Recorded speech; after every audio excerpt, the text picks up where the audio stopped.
get you. Okay.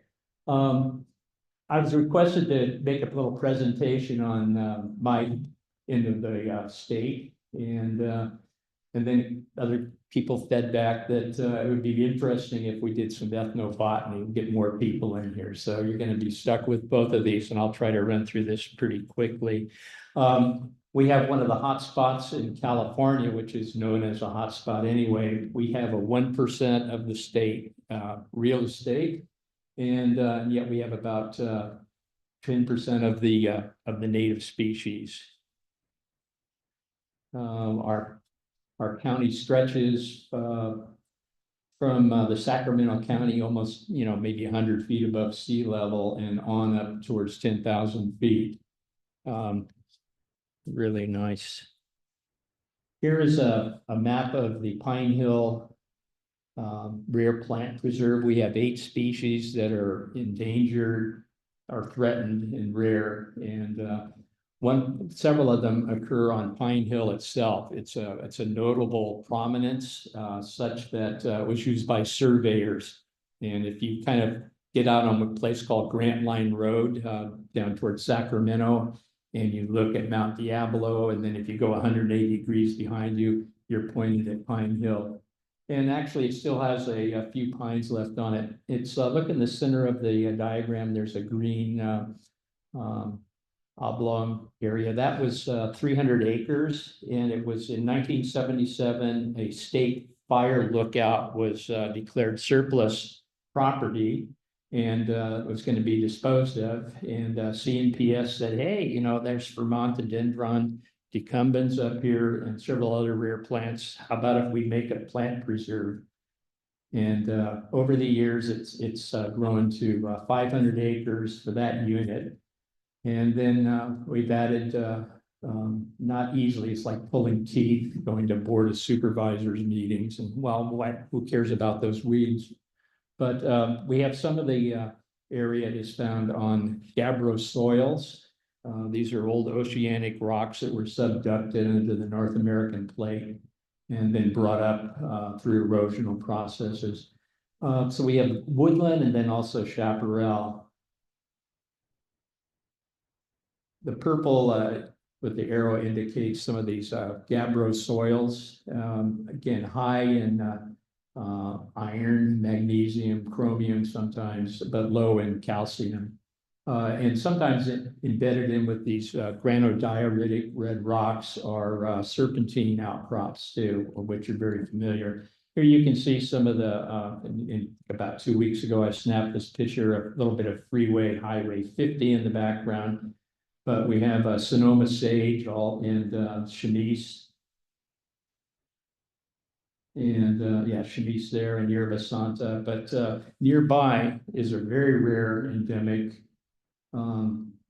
that's called Ceanothus rodericii, after one of the founders of the CNPS, Wayne Roderick, who used to be at UC Berkeley Botanical Garden, and of course a long time at Tilden. And Wayne was just a hell of a guy, and that's Jenny Fleming, very active person. They're both passed right now. Whoops. Let's go. There he is, Walter Knight, another wonderful pioneer in CNPS. He and his wife were quite the students of the genus Ceanothus. But there's Wayne posing at the type locality. It's a prostate species. But this has been called Vermontodendron decumbens, but now it's recognized as a subspecies of Californicum. And it's pretty much unique to Pine Hill. There's one other location in El Dorado County, and it may be the same as a small scattering in Butte County and Plumas County of another prostrate. But look at that deep orange color, really good genes in there for hybridizing. Whoops. The name Calistegia stebbinsi may seem familiar to you. Ledyard Stebbins was a very fine botanist at UC Davis for years, and again, one of the founders here. This Calistegia is a pretty low suppressant plant, and it has divided lobed leaves, so it's different than the whining bindweed. We have a beautiful El Dorado County mule ears that gets to about 3 feet high. And anyway, there's about 30,000 acres of these soils in El Dorado County. And when threatened species made both the state and the federal list, then the county of El Dorado had to come to the table because they were requiring that any land split occurring on private property that was on these soils had to have an EIS done. And so I was hired a lot for crawling through the chaparral and didn't enjoy it that much. But up, we have another really hotbed habitat in the county we call lava caps. And these are volcanics that were spewed in from the east from in what's now Nevada and flowed over this area before the Sierra was tilted up. There's different mechanisms for creating this. I live on a just uphill from a nice lava flow area. It was a lather, we call them. Anyway, they tended to, before the Sierra Nevada, most of the rivers sort of ran north-south. They didn't head towards the Pacific right away. And all these lava flows came over and filled in the river valleys, including covering gold-bearing gravel stream beds. And these lava caps tend to be very hard, and they resist erosion, and they were filled in valleys. But the softer areas that were more resistant or more liable for erosion ended up eroding, and so what used to be a valley now became ridge tops. Here's some beautiful waiithias. And these open areas have wonderful wildflowers and quite a few endemics, local endemics. The conifers growing there tend to be stunted and dwarfed. Again, it's because it's poor in calcium, pretty acidic, and high in magnesium. This is an interesting plant. I'm going to talk about it a little later. This is Arctostaphylus miwuka, the Miwok manzanita. And it looks a lot like the Arctostaphylus visita up here, but it has a burl. That's one of the main characters that we look for in determining the species of manzanitas, or whether it has a lignotuber or a burl or not. But you can see this one had been burned and it died, but the one before in that picture, these are all burl sprouts coming up to replace the fire-killed tops. This is an interesting huckleberry leaf oak. It's kind of a dwarfed cousin of the canyon live oak. It's in what we call the intermediate group of oaks, and it likes these barrens. Now, there are quite a few interesting annuals. I still can't get over the generic name change here. I want to call it mimulus, so you have to pardon me if I slip up. But so many species. There are many different genera that have dozens and dozens of species, and so these are often restricted edaphically to different soils types. But I'm really into these small mimulus. Wherever you go, you can find interesting ones. Mimulus means mime. Well, of course, that's the old name. And I live in a little area called Pleasant Valley, in kind of east of Placerville. And this is a unique endemic to that Placerville area. Love the Calochortus. It's about 70, 75 species, maybe more. Calochortus means lovely grass.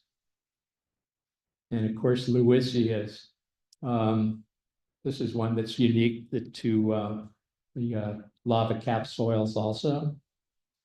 And if you're interested in taking a drive up there sometime, one of our favorite areas is to go up Highway 50, from east of Pollock Pines, and it's a divided 4-lane highway.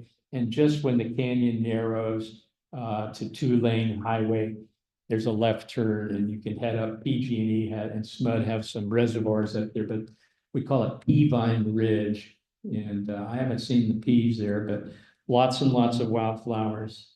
And this is a Clarkia. Whoops. Clarkia arcata, I think. Ooh. Looks like something happened in my typing up there.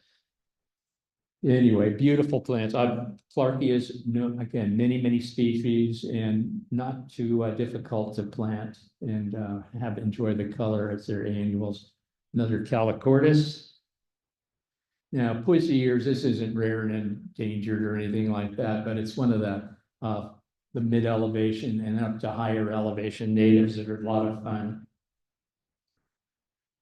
Oh, yeah, yeah. And actually, here's a checker checker beetle, and you can see that on the pronotum that it's very hairy.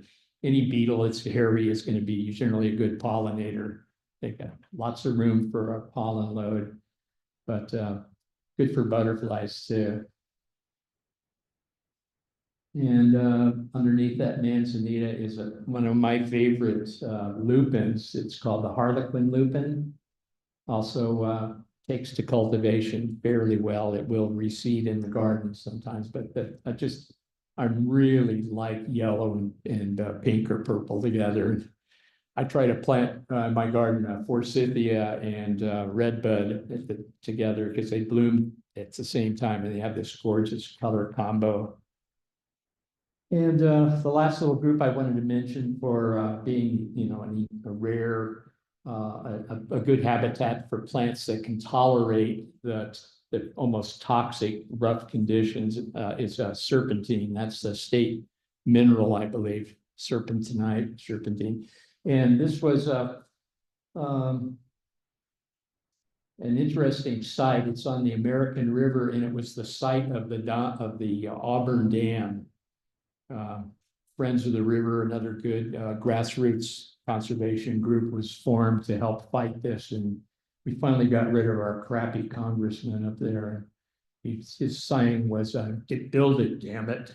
Anyway, they found out that there was quite a good active earthquake fault running right through there. And reservoirs can cause seismic reactions to bringing all that extra weight of water there. So good riddance to both the dam and Congressman Doolittle. Yeah, Doolittle good, we called him. Anyway, serpentine, high in magnesium, low in calcium. So it's generally physiologically these plants are adapted to tolerate those conditions, but you get spectacular blooms. And you've got serpentine here and in Marin and a lot of areas that had been deep ocean. I like this little frying pan. It's Schultzia, just great.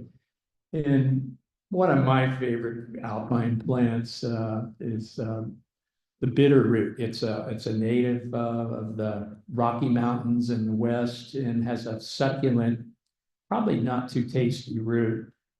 And it was named by a botanist to honor the person that collected it, Meriwether Lewis. And just like Clarkia, it was the co-commandment of the expedition in the early 1800s to examine the Louisiana purchase. Anyway, this is one on serpentine, beautiful. Louisia rediva. Rediva means to live again. And Lewis, after the exploring trip ended coming back to St. Louis, headed east, but unfortunately he was depressed and he committed suicide. So he never had a chance to work on his herbarium specimens they collected. And a German assistant named Frederick Persch he was employed to help work on them, and he ended up stealing him and taking him to England, where he he ended up naming all the things. And one of the specimens of the bitterroot had still some life in the root, and this is being dragged out to the Pacific, down the Columbia River, and then back across half the United States and or North America, I should say. And he rooted it and it sprouted up. So he named it Lewis's plant that regrew, which is kind of a cool story. And alliums, onions, lots of endemics on serpentine soils. And this is a little tiny cousin of miner's lettuce, Claytonia. I'm just going to throw a couple pictures in. You probably don't get too many forest fires down here. But 3 years ago, I was working on a boat in Alaska, and we had a nearby fire break out. Some guys just out shooting their machine gun in the woods, you know. But they did call it in, so they couldn't put the fire out. It turned out to consume 220,000 acres, and it almost reached Lake Tahoe. You'll see it, big burned area. This is off of Mormon Immigrant Trail. A mixed landscape managed by the U.S. Forest Service and also Sierra Pacific Industries.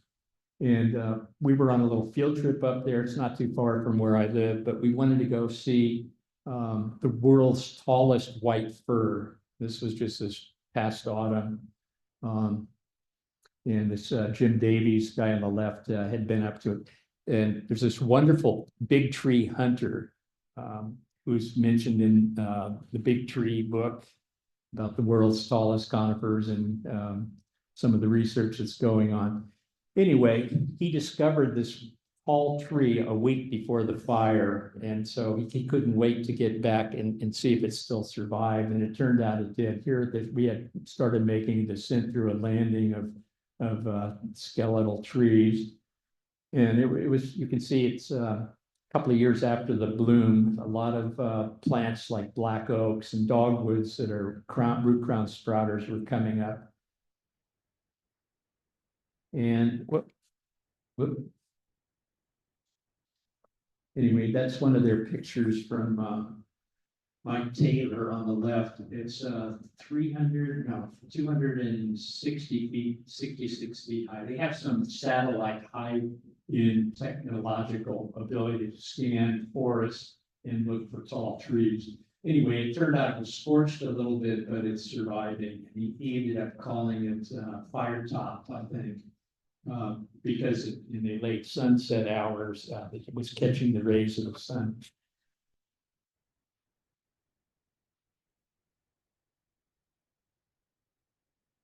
Anyway, I wanted to just talk a little bit about ethnobotany of California in general.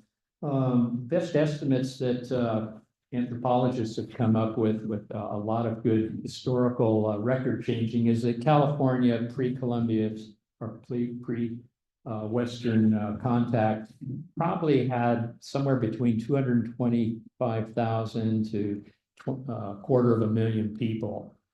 And when Europeans would first visit the Bay Area and maybe head south to borrow some horses from the mission and go to Monterey to arrange for provisions and also permission to enter California, they thought they were going through a park or a garden.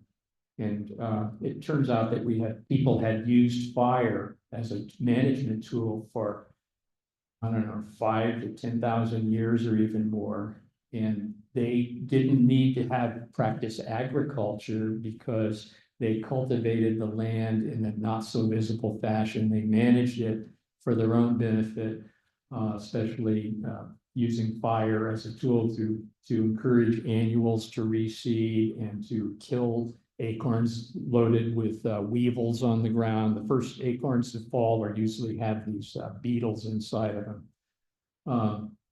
Anyway, and it makes it easier to find them, just every few years. It's just amazing what people did. And so we have this, instead of raising corn or growing rice or wheat or barley, which has the advantage of being nutritious and being stored in quantity for a long time. So it's available. That can make life so much easier. They had the oak fruit, the acorns.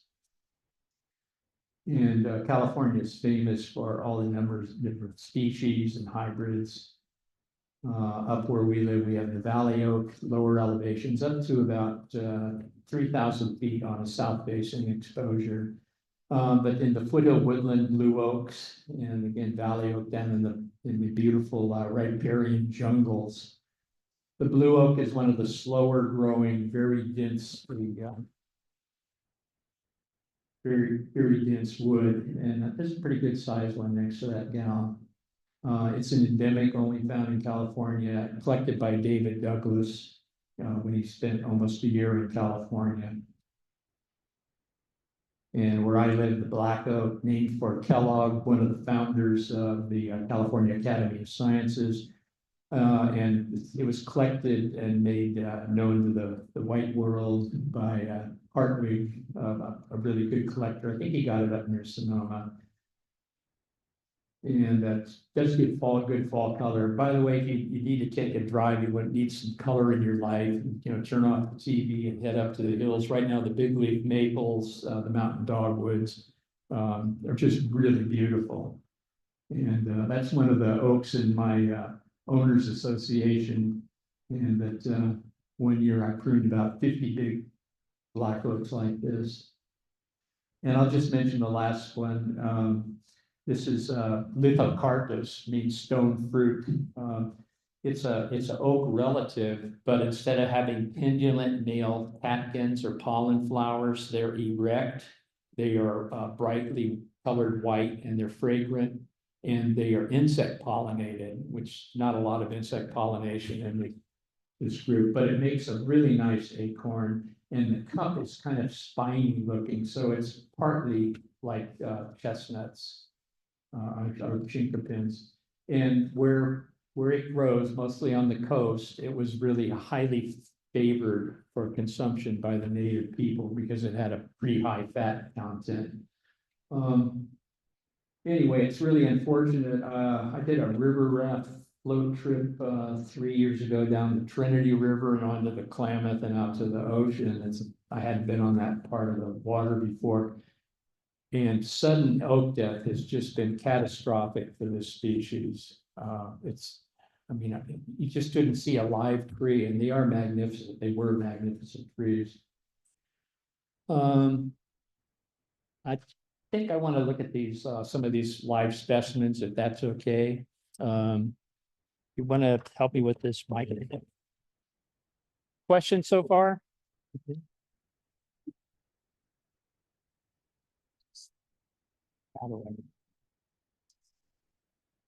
I feel like I'm going on a sting. I'm wearing a wire. Yeah. I mostly see them 2,000 to 4,000 feet. So in fact, I was just down in Amador County, Tuolumne County, and looking at them. They're beautiful. I've got lots of stuff here, and if you want to come closer, feel free. I mentioned that a family of people would gather their favorite species of oaks. Individuals or families had ownership over groves of oaks, and they were the only ones allowed, without giving permission, they were the only ones allowed to pick there.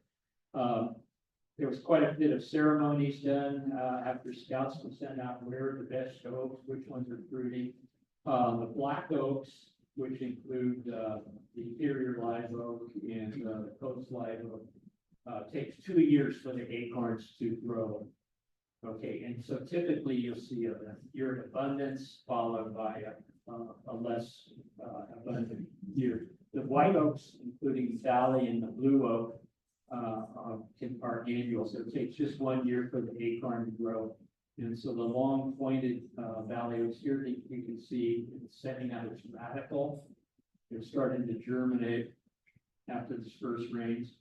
Interior live oaks, they had kind of a bad year with the heat, kind of puny and more tannic acid.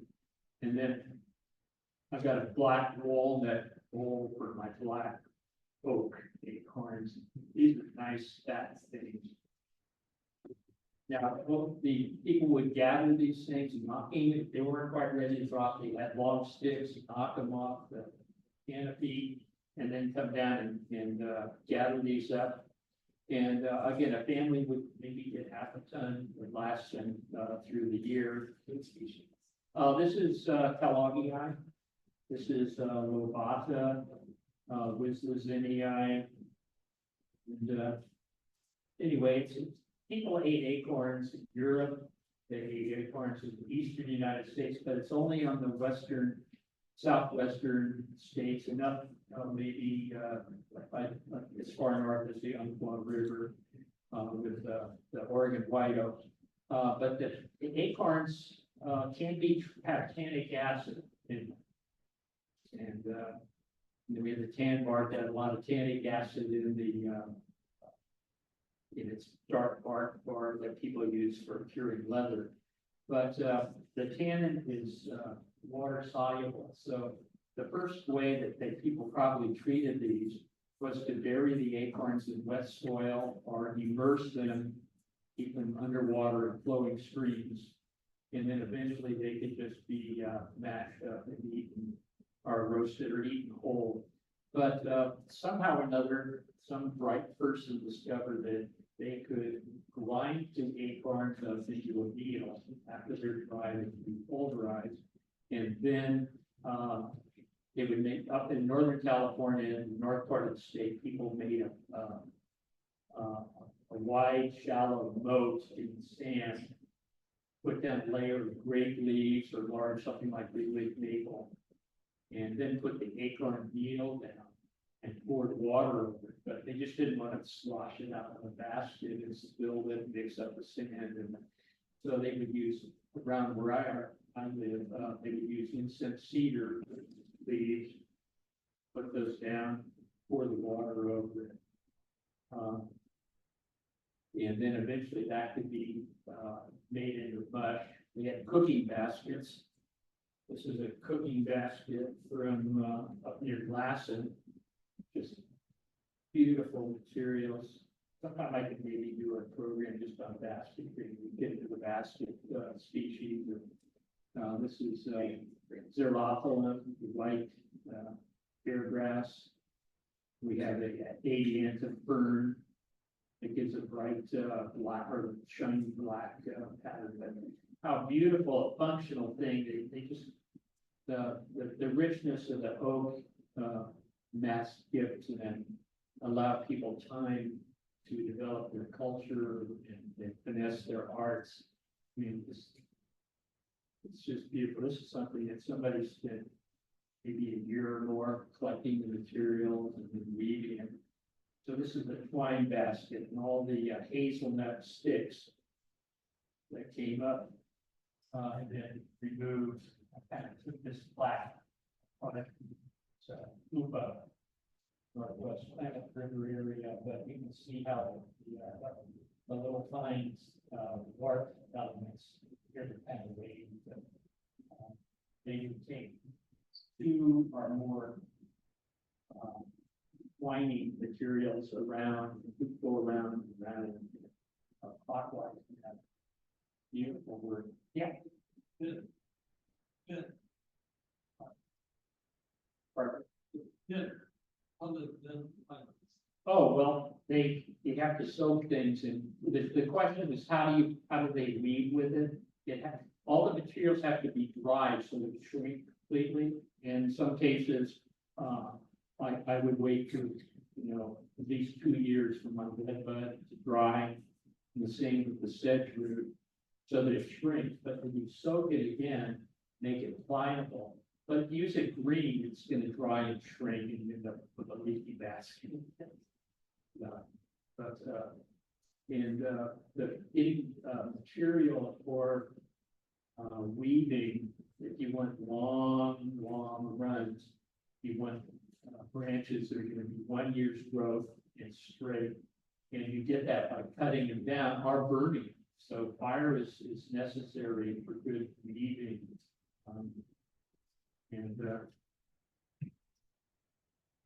I really wanted to stop along Highway 50 freeway when it runs through the rear plant area, because it has beautiful red buds that the highway people cut to the ground last year. And, but I didn't want to pull over and scramble up the roadside and get a ticket like that's when I bird watch sometimes.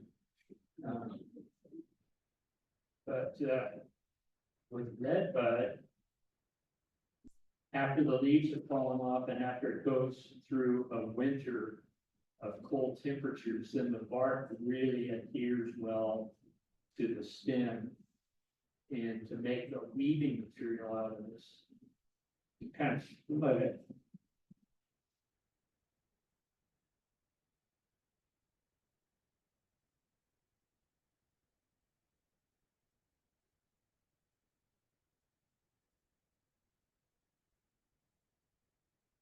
And then you have white sapwood on the inside and bark on the outside. And this one has alternate leaves, but the leaves aren't arranged in a spiral. They only come out in one plane.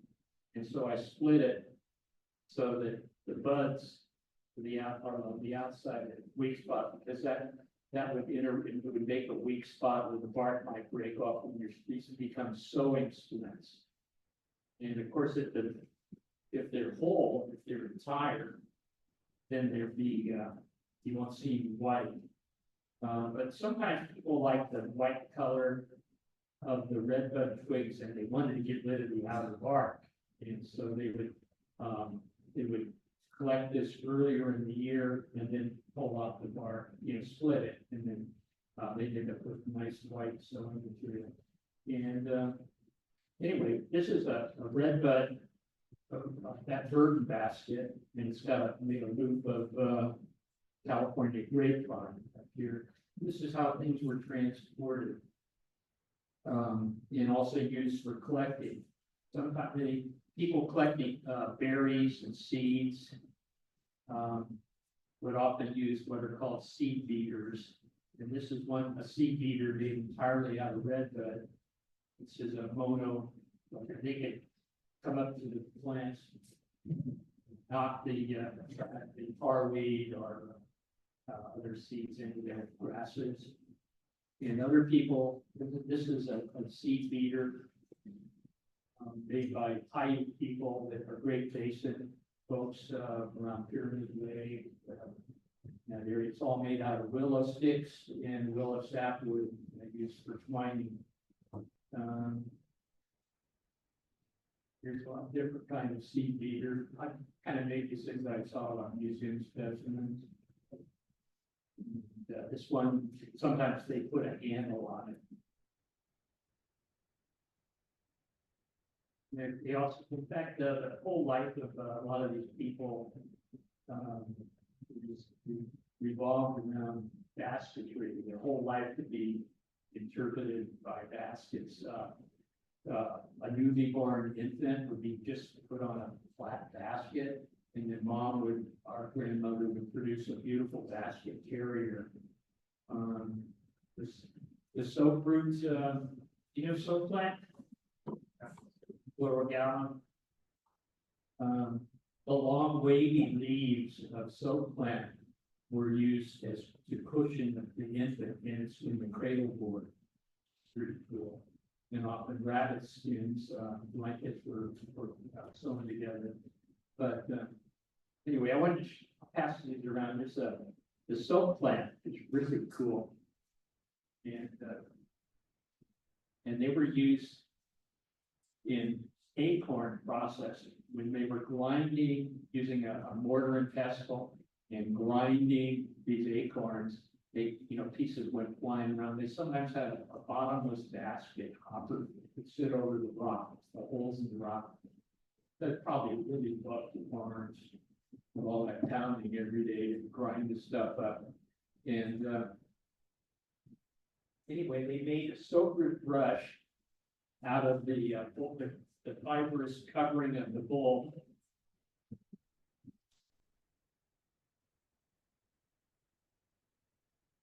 And that was used for sweeping things up.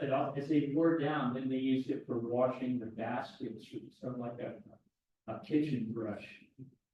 Now, I took this one up at my house.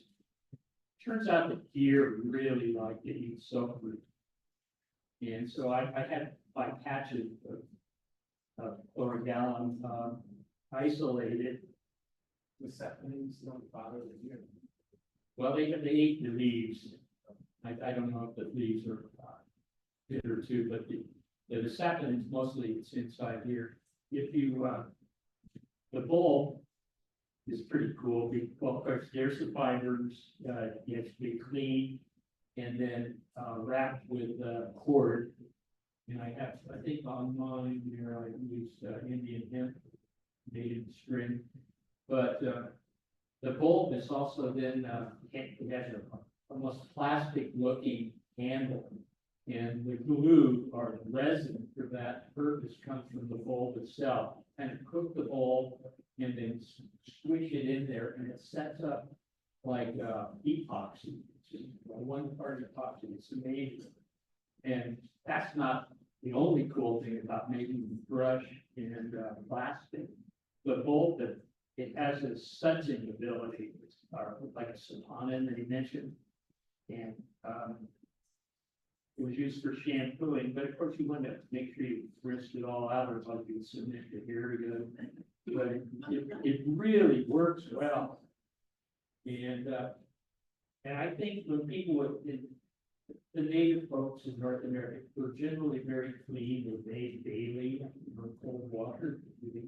And I think that's how they found out that this is also an excellent fish poison.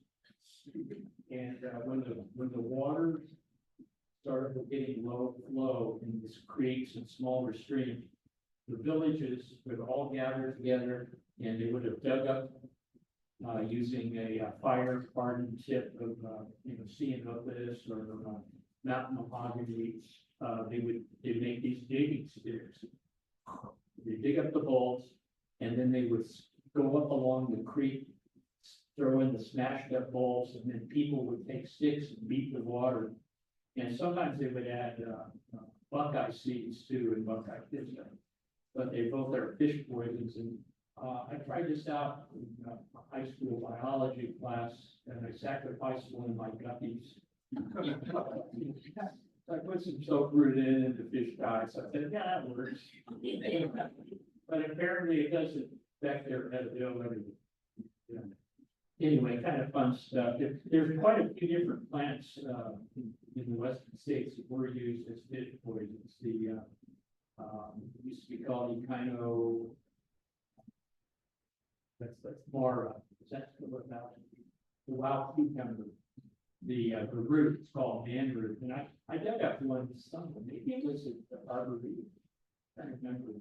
I took it home and weighed it. It was 7 pounds. It's called man root, and it was used in tide pools by coastal peoples to send fishes and gather them that way. So, pretty fun stuff.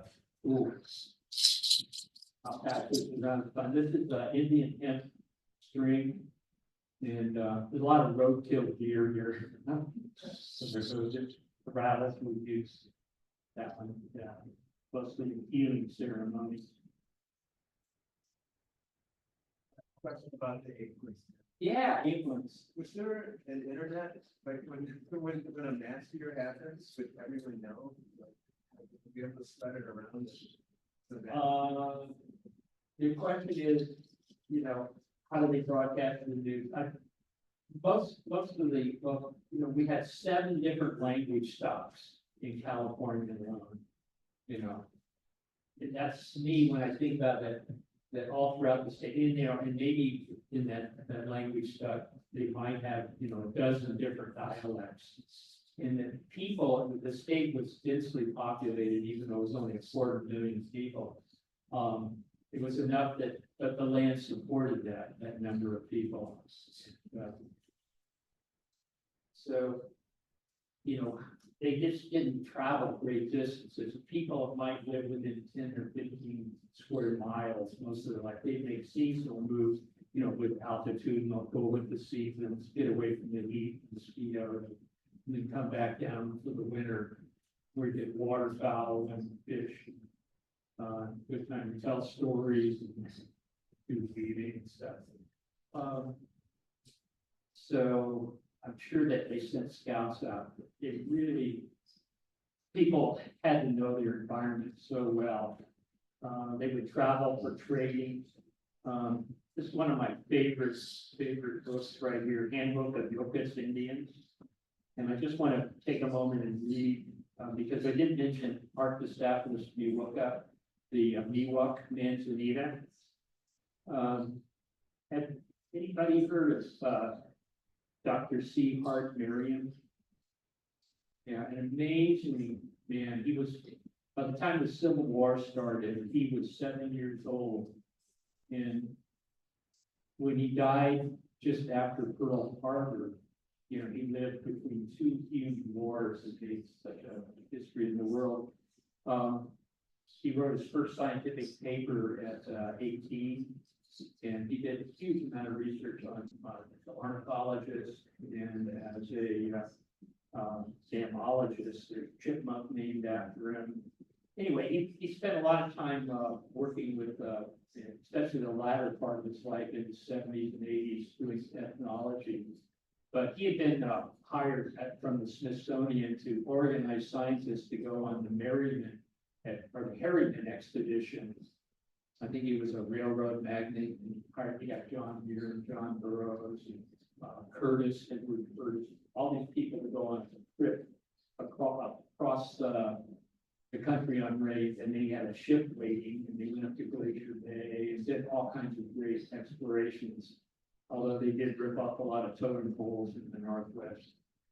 Anyway, said Dr. C. Hart Merriam, noted authority in California Indians, was told to this author that he obtained the name of a third and unrecorded species of manzanita from a Miwok Indian woman in the Sierra foothills below Yosemite Valley. Already 2 local species of manzanita had been studied for years, and Dr. Merriam was attempting to find out how far into the mountains the lowland manzanita grew. As both species were well known to the Indians, it saved much time to gather the information from them. He came to a little hut near a stream and asked the Indian woman who lived there how much further up the stream the lowland manzanita grew and whether the upland variety extended down as far as her house. She hesitated a second, looked him in the eye, and answered, "They all 3 grow here." He was sure he misunderstood her. While he was trying to explain to the Indian woman what was meant, she spoke 2 words to her 8-year-old daughter, who immediately left and returned in less than 1 minute with 3 branches of manzanita. These the Indian woman took, and by means of flower and leaf pointed out to this noted scientist that they were from 3 different species of manzanita. The doctor was dumbfounded. The means used by the Miwok woman to identify the species was the same used by him, and plainly she had identified a hitherto unrecorded species. This noted man was kind enough to name the new species Miwokiana, after the tribal group name. Continuing in the vicinity for several days, Dr. Merriam became impressed with the amount of information possessed by the little 8-year-old girl. After continued questioning, he found that she was able to identify more than 300 plants, birds, and animals common within a few miles of the cabin where she had been born and was then living. Her mother knew more than 500 items. He questioned the mother further, and anyway, the mother and daughter knew not only the names of the plants, but also where they grew, when they ripened, and whether the plant had any medicinal or food value. If it was of any value, they knew what it was good for, how and when to harvest it, how to prepare and administer it. Also, they could identify it among all the other plants. If it was poisonous, they knew that and were careful not to mix it with the plants being gathered for food. They also knew the antidotes for the poisonous plants. It's just mind-boggling. Anyway, I brought up a few other things here. This is a gift for my garden. If somebody wants some yerba buena for tea, to take them off. Out of all the chapters in the CNPS, I think it's cool that 3 of them are named for plants. We have the bristlecone, the red bud, and the yerba buena.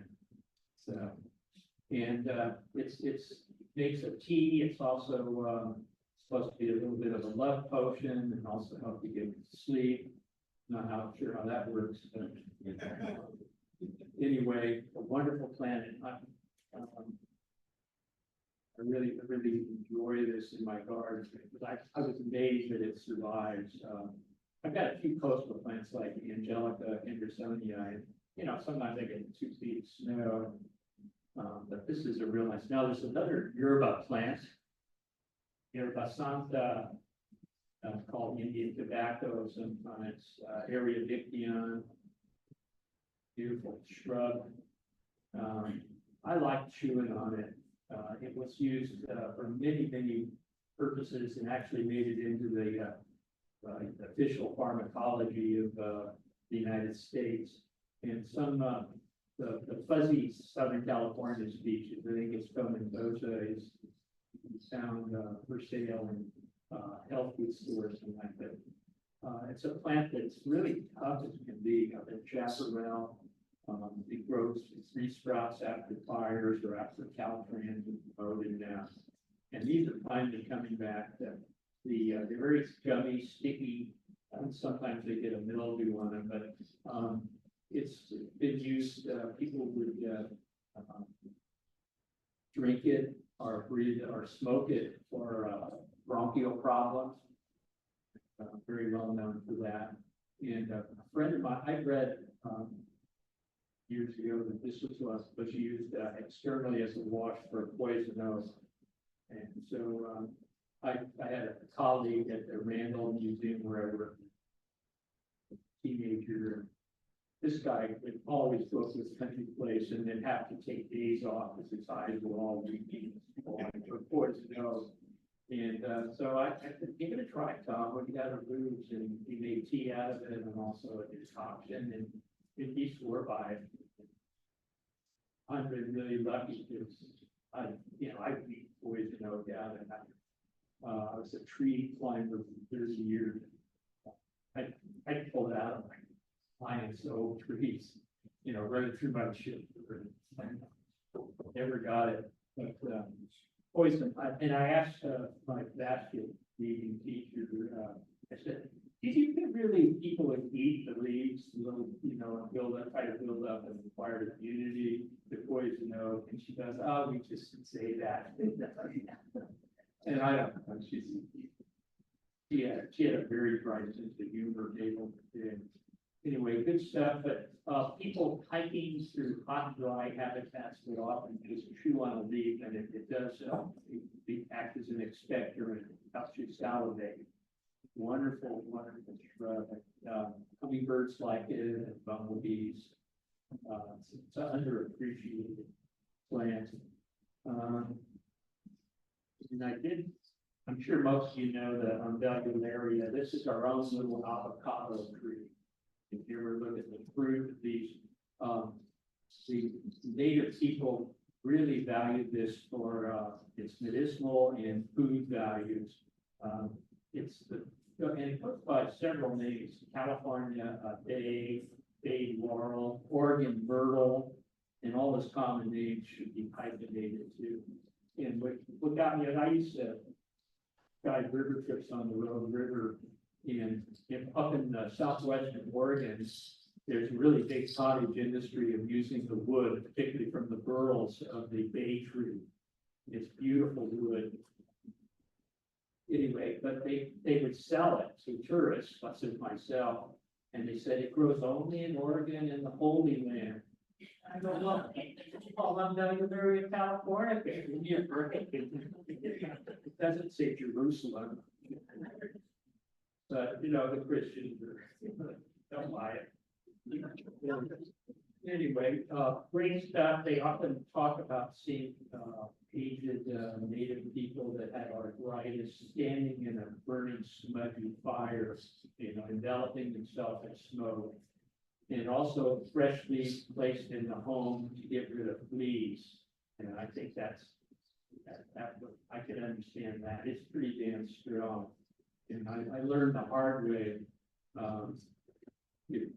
We don't have a lot of these up in the Sierras, but when I did prune them, or sometimes have to take down and learn not to throw them through my chipper, because if you get an instant headache, people are sneezing, your eyes are watering. It's all that the aromatic oils are filling the air. Anyway, this one was growing on serpentine, so it has a kind of decopperate size foliage. And I did have. I was working with my daughter and I planted this European laurel, a sweet Laurus noble, rest him on your laurel.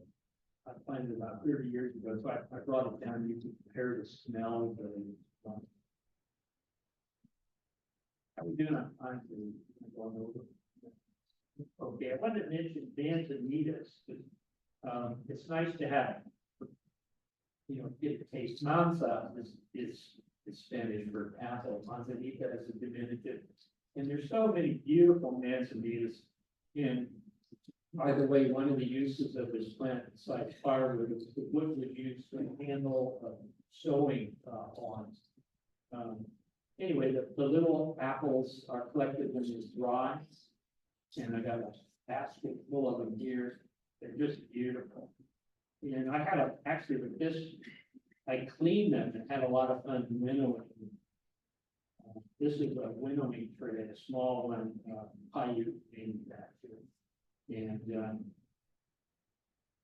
when I collected these off the Arctostaphylos viscera, anyway, absolutely, you learn how to toss it up and then blow it or do it on a windy day. So you're winnowing the shape out of it. Kind of fun stuff. Anyway, you can just lightly grind it. I have monos and metates that I picked up in various places and just kind of crush it, put it in a filter, or you can use a little coffee basket, and it really tastes like apple cider. It's a wonderful, wonderful plant. California buckeye, the largest seed of any native California plant. Aesculus californica, kind of looking like a deer's eye. These can't be stored for food. They just shrivel up eventually. But that's a lot of food, and unfortunately, it starts out being kind of poisonous when it's raw. It contains, I think, the esculin. I know when honeybees collect the pollen, it has the poison in the pollen, and it often affects their larvae, so they don't develop wings when they metamorphose. Anyway, the Indians had already learned water processing to leach out tannin, so they applied that to the mashed up buckeye fruit. That it was a good seasonal food that they could create a mush after, leaching them. So, Jake had a question about. yeah. You often ask, like, how did the buckeye get on top of that hill? How does it move around in that big seed like that? When nobody's watching. It's probably carried up there by, I wondered about that too. It seems like it should be really thick downhill. It had to probably be an animal agency that was dispersing that. Well, maybe humans. Yeah. Probably a small game. But more recent time, yeah. Aliens. But I noticed, years and years and years ago, I got to spend some time on San Bruno Mountain with Jay Group, showing some of the very cool little Manzanita populations. And so I got curious, like, where did that burl come from Pacifica? It's got uber Ursi for low hat stature. Anyway, so I ended up like going and looking at Buckeye Canyon, and then I realized, there's middens in here, how cool it is, oysters and plants. We had spring there, that people live there at least part of the year. And there were Buckeye trees, and I went, wow, that's gotta be because people brought them in and didn't eat them all, or this one, or purposely planted it. And I get to help lead some trips 4 times a year out to Brooks Island. It's a preserve out of the Richmond Harbor, East Bay Regional Parks, great organization. And you go out there, there's this midden when you go ashore, and there's a grove of buckeyes. And it's like populations of both species of wild black walnuts are almost always found or going around the old village occupation sites. But, I don't know, maybe whether a raven could carry something that big, in its bill, probably pretty easily. I imagine bird transportation. I would be a raccoon to get up there. Animals, the jays are very big on spreading oak fruit around, burying it. The squirrels too. Well, I'm thinking maybe a raven. Let's see. Oh, this is cool. Down in the San Joaquin Valley, where people caught there were pigeons, fan-tailed pigeons in to near a hunting blind. And they would put down pieces of acorns, hulls, meats down several days before they went to prey for the birds. And then they kept a pet pigeon and carried it, kept it in this cage and transported it out to the blind. And then they would secret themselves in the blind, but they had a tethered pet pigeon on a string that they would push out there. And then once in a while they would jerk the string and the bird would flap its wings, and it helped attract its fellows in there. And then they had a long stick with a noose on it. Send that out and pull it, and take the squawking bird, into the blind. It's a little blind made out of grasses and curved branches. Anyway, it looked like that was a pretty cool way of. And you made that. Yeah. How long did it take you to make that? I don't know. I don't want to know. Like this one, I worked on this for 7 years, and I was going to be a big basket. And I go like, no. But I remember it would take me a whole 5 or 6 hours to make one trip around there, and that didn't include the time for, scraping down the sewing part, and because this is the rhizome of Carex barbaray. Now, I did plant some down in your native garden. I wonder if it's still there. Where the pond with the gone redwood goes underneath and gets to the new. Anyway, they're long, and I was just reading and I got. It's hard to find the habitat for this anymore. It makes almost a lawn with these long leaves and stabilizes the banks of streams, and without flooding, you don't get the sediment like the beaches are being replaced, the sand coming down to the delta anymore. But anyway, when Mabel said they only came every 3 or 4 years to particular beds to dig up the sedge roots, and then if they found any driftwood or great big pine tree roots, they would get those out of there. So the new roots would grow long and straight. And they wanted 2-year-olds. And the best I got up there was 10 feet long. But stupid me, I've got Anthony down about 2 feet in the sand, and you want to do it when there aren't rattlesnakes out. And you have to fast before that. And you can't have your period and do anything with the basket. So and I would go like, oh, there's a nice one. And, oh, there's another one. But it turns out, according to Lada, that people would cultivate a big area, maybe the size of this table, and they would come every 2 years and dig into it, and loosen the soil, and the surrounding plants would grow into that. And, so they were actually, they were doing gardens like rodents, so like returning double digging your beds.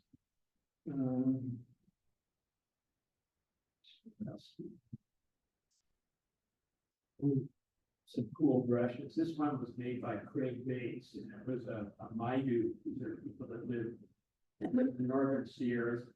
They have, this is a deer skin, and it's nice and white, very supple. And I've done this a few times. It's like you use the brain of the animal that whose skin you were going to tan. basically you skin it and leave all the hair on one side if you want it.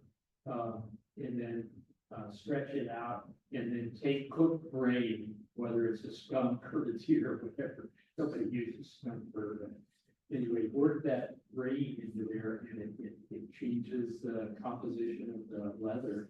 So it's preserved and soft. But it's made out of pine needles, and I thought this was pretty cool. And it was used for in acorn processing. And then I picked this up somewhere down in Baja.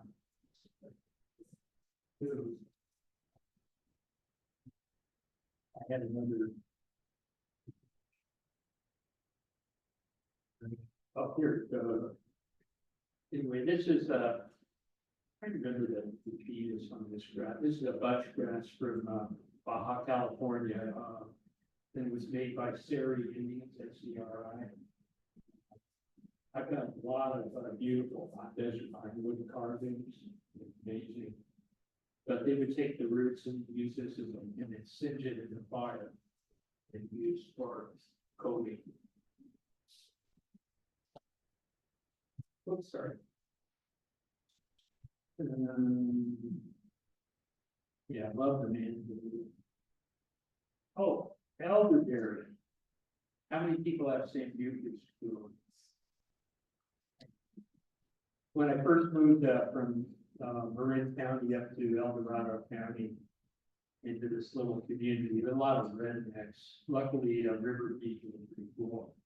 But there was an endangered species of beetle that's called the elderberry, longhorned woodboard beetle, and it was on the federal list of endangered species. So you'd see elderberry bushes with orange fencing around them to keep the bulldozers away when they widen the roads, and then all the people, they would laugh. They're probably all Trumpers now. But, anyway, they were elderberry people. But the older stems of elderberry were sometimes used for bows, but most often they were used as for music, as the flute. And young men would make a flute out of elderberry and go singing, or making music, wooing their person that they wanted to be betrothed to. Then they also made these gambling sticks. There were usually 6 or 8 of these and marked, and they would be cooked together in finger gambling sauce. Then,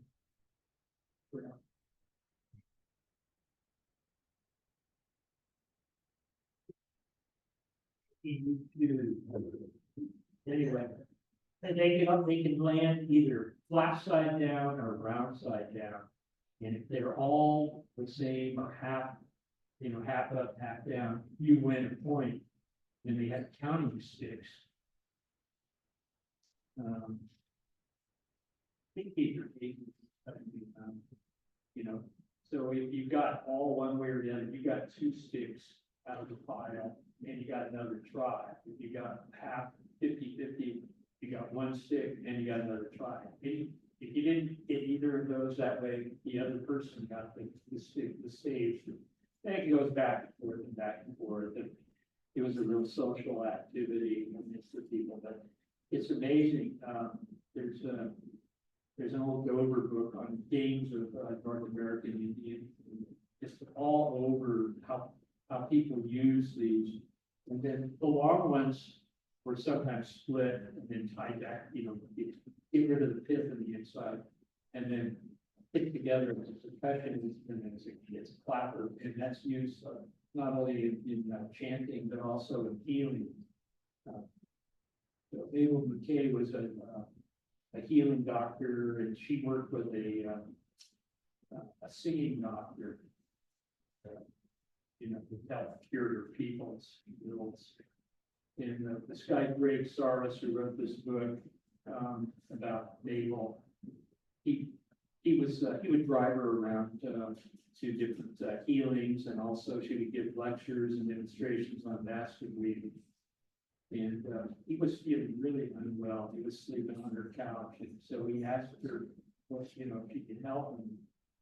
And so he was dozing, and so she started singing and chanting, and he comes back to consciousness, and he's floating 2 feet above her couch, and that made a believer. He got him to levitate. Well, at least it's in the book. What did they gamble? Possessions, baskets. People that were really good basket weavers would sell or trade their product to somebody else that maybe was really good at straightening arrows or flint knacking. A really nice science of making stone tools. This friend of mine that unfortunately has passed away was a real good bow hunter and flint knacker, so he can make arrowheads and knife blades, and he made this bow out of California Bay. So that's another use I forgot to mention for the Value area. And then people would often take the bay nuts. They could soak the little baby avocados in water for a couple of days, and then peel off the rind, and then eat the outer juice, what we call the meat of the avocado. They would eat that. They call them pepper nuts. And then they could roast the nuts, and generally during a meal of acorn mush, or they could be baked in so-called acorn bread. They would eat a handful of the bay nuts, so they were stored for a long time too. So very important in the coast as a seasonal food too. Food, forgot about this one. This was a sieve basket that when you're grinding the acorn meal, a lot of times it has to be, you know, separated from the coarse stuff and the finer that's ready to go be used right away for making a tole. But us others went back in for a second grinding. And this is a pomo where people that live up around Clear Lake, the coast of Pomo, and wonderful. They excelled in both twining and coiling basket weaving. This is a kind of a hybrid basket. It's called lattice twining, and it's of redbud bark and sedge, and then hazelnut sticks. And it was used as a sieve for separating out the coarse particles that have to go back in. Anyway, you want to come up and look at these things or questions?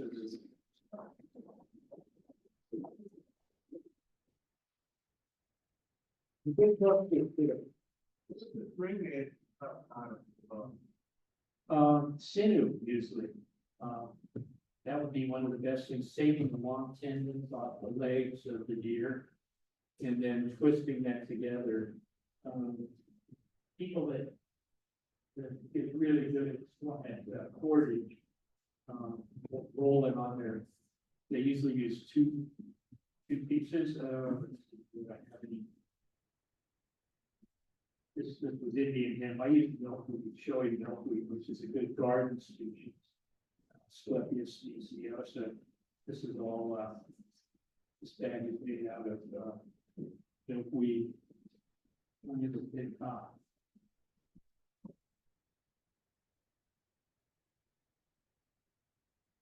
Looking for some that was coming in, then I think I twisted. But the sinew was one of the best. And yes. What plants were you considered dyes for coloring? Walnuts, shells, and mud gave a nice black. They didn't do a lot of dyeing. I mean, that's one reason the redbud bark was favored. This was actually a trade item, getting coils of redbud to be carried over to the east side, and people could come back with pine nuts and or obsidian. I mean, it's got to be pretty valuable if you're going to schlep something on your back and have to swim across creeks and over mountains. But it turns out that most of the California state highway routes follow old trade routes. There was a lot of trading, and maybe you could bring seashells made into clam shell beads. that was something that was a good trade item. Things might end up being traded 4 or 5 times. And I think there were artifacts from the Golden Hind, that got careened and maybe Spanish galleons that with Chinese pottery in their way that held up in the interior of California that was traded. Baby character. They have, yeah, the AEFMs have really nice, and also the goldback fern have stripes with really nice glossy colors. And so they were used in patterns.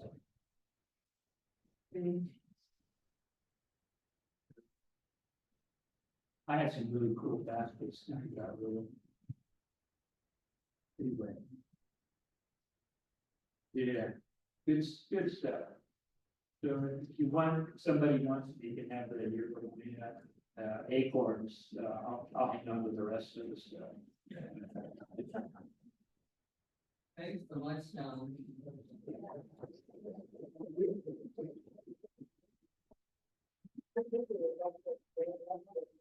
Yeah. You know, so maybe, you know, if you've got time. I got that, yeah. Yeah. That calorie, really large. Which one?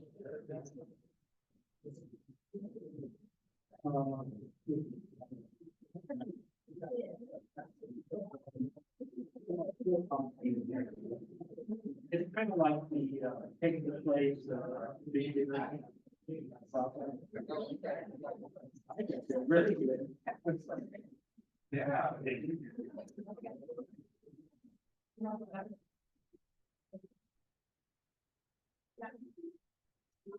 Yeah, I love your. Yeah. Oh, it's very like that. So you probably go really good in the next year.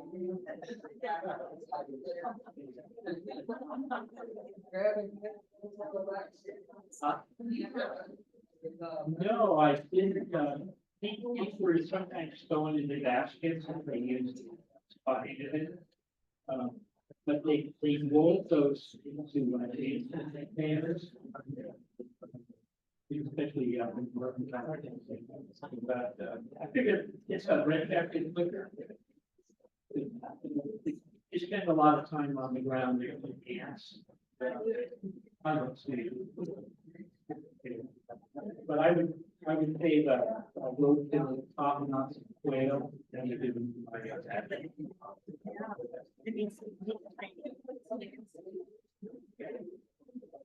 yeah. And that's the set. Yeah. Yeah. No, I really. Yeah, I never really made flying that. Isn't it gorgeous? Yeah.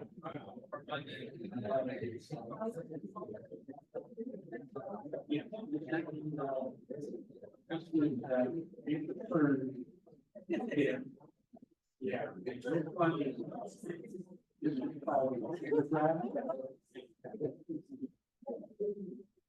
Yes, in the Southwest, is something called bear grass also.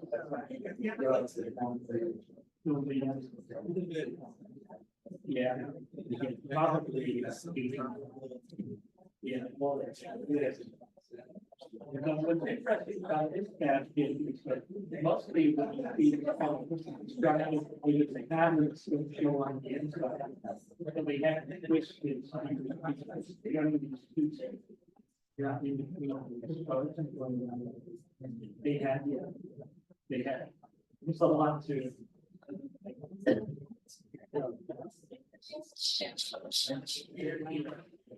yeah. Yeah, yeah, so the seeds are mostly the big not really far. It used to be rather the side.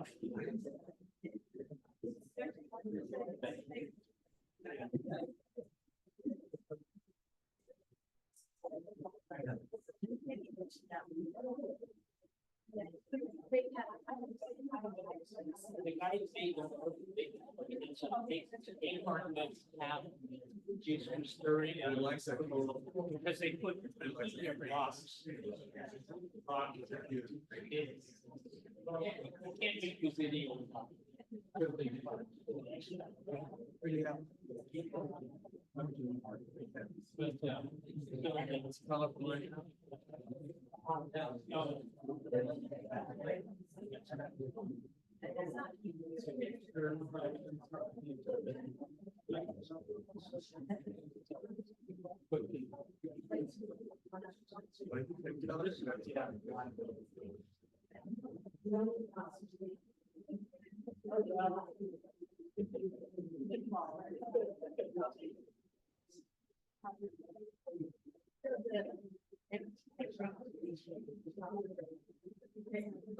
So real, they have